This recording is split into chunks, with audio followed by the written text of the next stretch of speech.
Simone? Babe? What is the problem? Mom, what time is it there? The same time as you. Where's the time? People are fascinating. I love figuring out what makes each one tick. Crampton, how are you doing? How are you, my old friend? I'm very good, thank you very much. Good to see you as always. How are you doing? Too. How are you keeping? You know, it's fine. My kids have both gone off to college now, so I'm an empty nester. Yeah, I spotted that. So I was going to say all these Zoom calls in Alone with You must kind of be ringing true now that you've got to speak with them over Zoom. No, now that they've fled from the nest. No. Well, I try to FaceTime them whenever I can, just so I can get an experience of them, and they don't really do Zoom, unless they're at school. The kids, you have kids, they're on their FaceTime with their friends. I'm the same as you, but I FaceTime with my parents in England. So yeah, it's a similar scenario. Yeah. Yeah. I mean, how are you good doing? to see you. Yeah, it's good to see you. I spotted that you've been somewhere freezing cold just recently. No, I presume is that the set of Snow Valley? I'm in Tahoe now. All right. Yeah, I'm in Lake Tahoe, and my husband's a big skier, and so I haven't been skiing because I hurt my knee, but I'm going to physical therapy for that while he goes skiing, and we're just enjoying the sunshine and the snow and all that. Yeah. Brilliant. So listen, congratulations on Alone with You. I spoke to Emily and Justin the other day. Lovely couple, really, really nice. Right? Aren't they nice? Yeah, they're like a dynamic duo. And it was really nice because it was one of those cases where they said to me that the film helped them kind of bond, because a lot of families have kind of they found it difficult coping being in the same house together because they're not used to it. And like they're used to kind of being able to have their own personal time, and they didn't really know what to do. But these two really kind of bonded over filmmaking, and the end result, of course, that they've got engaged. I imagine you know about that. So it's a fantastic story. Yeah. Yeah, it's been difficult, for a lot of people. I agree with, you've been home with the same people, but it worked out well for our family because we also got closer, I feel like. And my husband and I definitely got closer, and we were fine, but I know it was hard on. No, I mean, I imagine you spent quite a bit of time away from home. So I imagine it came as benefit for you, So how did you actually get involved in the film? Because obviously I don't think you even met, I don't know if you've met them still. No. Have you actually met them? Yes, I have. No? You have since? No, I have. I went to New York a couple of months ago to bring my daughter to college because she's going to school in New York City. And I've actually been back to New York City a couple of times, and they live there. So I met them for lunch with some other filmmakers, and Ted Gagan was there, and Jen Wexler, Dennis Paoli came, and Emily and Justin, and we all had lunch. So it was really nice.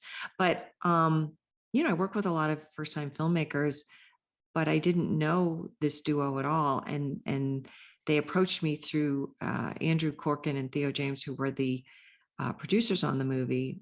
And of course, the casting director, who I had known before. And I was told that Emma Miles was going to be in the movie, and Dora Madison, and these were new filmmakers. And would you like to read the script? And it was at the height of the pandemic, in the very beginning, before anybody was going out or doing anything. So I read the script, and I thought the script was great. It was really well written. And I got the sense that they knew how to write.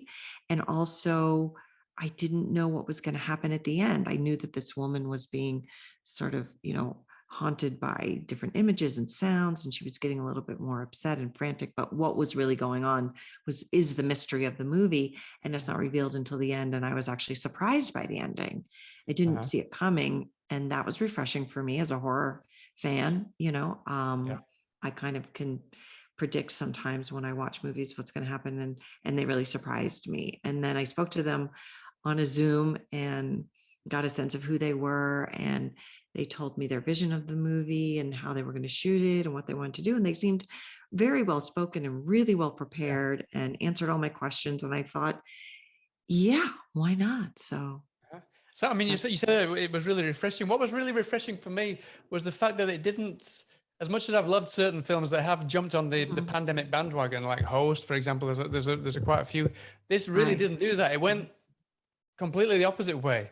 Was that something that you appreciated as well? Because I really appreciate that they were so resourceful in the times of the pandemic, but they really kind of wanted to make a film that made people forget about the pandemic at the same time.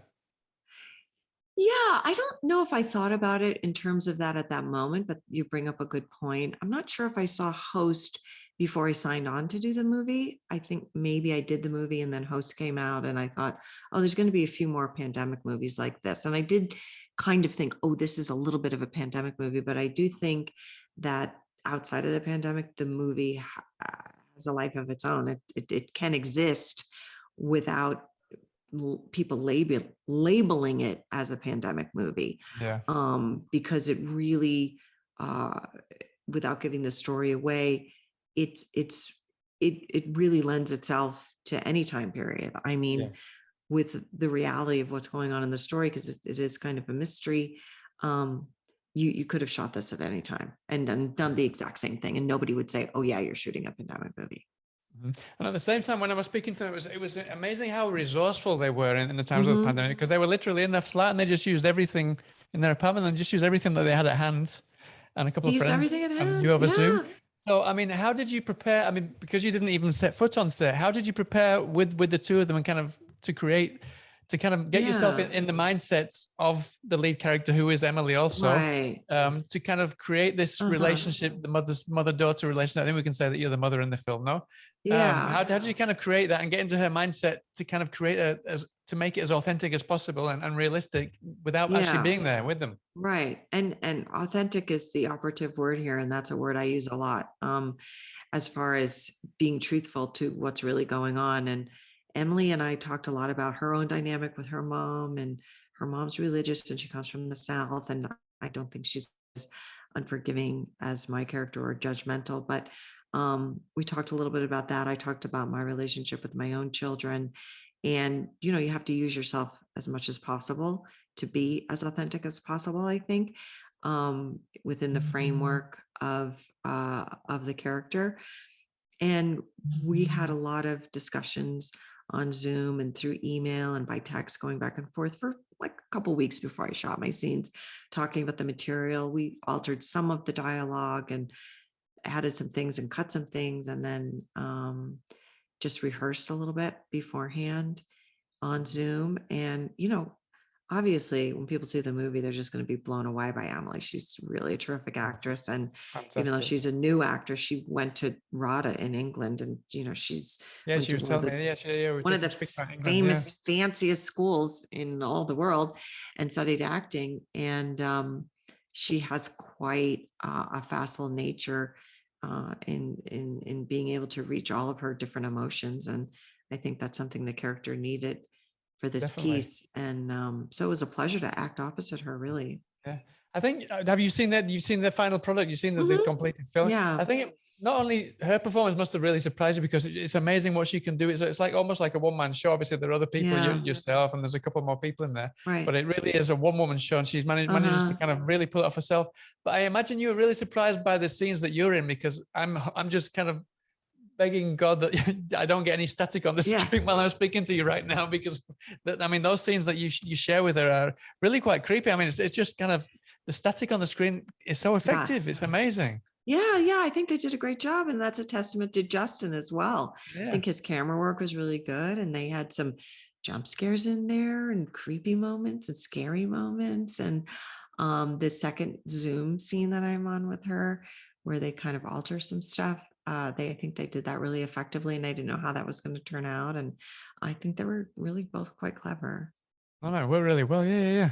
I think they even use one of your images as one of the ones that they've been posting on Instagram all over the place, because it really is so effective. It's really good. Yeah. Now you need to get that framed and put it in your bedroom. Well, it's my big signature smile. Yeah. Well, I was thinking that before. Big teeth. Yeah.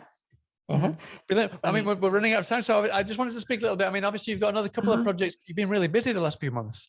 You've got another couple of projects coming up. I know that one of them is kind of a similar role. I think you play a mother of another character, and that's won you quite a few points with your daughter, I believe. No, I did. Yes, playing Matthew Great Goobler's mother in King Knight.